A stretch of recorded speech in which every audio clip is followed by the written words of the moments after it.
अंतरवाली सराटीमधून मराठा समाज हा मुंबईच्या दिशेने रवाना झालाय। मनोज जरांगे पाटील मराठा कार्यकर्त्यांसोबत रवाना झालेत। दरम्यान यावेळी जरांगे यांच्या पत्नी मात्र भावूक झाल्यात। त्यांच्यासोबत बातचीत केली आमचे प्रतिनिधी सुधाकर जाधव यांनी पाहिलं। अंतरवाली सराटीमधून मनोज जरांगे पाटील आपल्या कार्यकर्त्यांसोबत हजारोंची संख्येत या ठिकाणी मराठा समाजासोबत मुंबईच्या दिशेने रवाना झालेले आहेत। आपल्यासोबत त्यांचे घरचे आहेत। ताई, मला सांगा, आता पाटील मुंबईकडे जात आहे उपोषणासाठी, काय भावना आहे आपली? निश्चितच सरकारने वेळ आणायला नव्हती पाहिजे त्यांना उपोषणाला तिथं येण्यासारखी, कारण सरकारने वेळ आणली त्यामुळे ते तिथं चालले।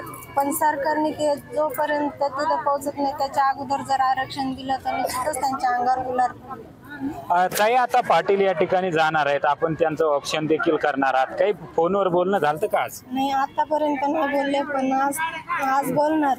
बर, पाटील आज बोलताना देखील त्यांच्या डोळ्यात देखील अश्रू आले होते, आपल्या डोळ्यात देखील अश्रू आले, काय भावना आहे? बरं, काय वाटतं ताई? निश्चितच या सरकारने वेळ आणली त्यांना तिथं येण्याची आणि उपोषणाला बसण्याची। बरं, निश्चित आपण जर पाहिलं तर त्यांच्या मुली देखील आपल्या सोबत आहे, लहान मुली। काय वाटतं, तू पप्पा सोबत तू बोलणं झालं का? नाही, पप्पाला हॉस्पिटलमध्ये भेटले होते मी आता लास्ट टाइम, त्याच्यानंतर नाही। बरं, आता पप्पा मुंबईसाठी जात आहे, आता किती दिवस उपोषण सुरू राहील मुंबईचं काही सांगता येत नाही, काय वाटतं? बरं, सरकार काही गांभीर्याने घेत नाही का?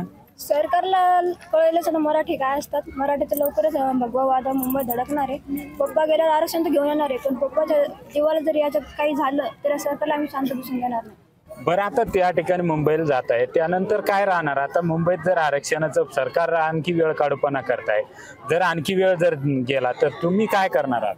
आम्ही लढणार, जोपर्यंत आरक्षण देत नाही तोपर्यंत आम्ही लढणार, पण या सरकारला ते घेणार नाही। या ठिकाणी मनोज जरांगेच्या पाटलाचे घरचे देखील भावूक झाल्याचं पाहायला मिळत आहे। सुधाकर जाधव, लोकशाही मराठी, शहागड। लोकशाही मराठी, ऐका, पहा, जागरूक रहा।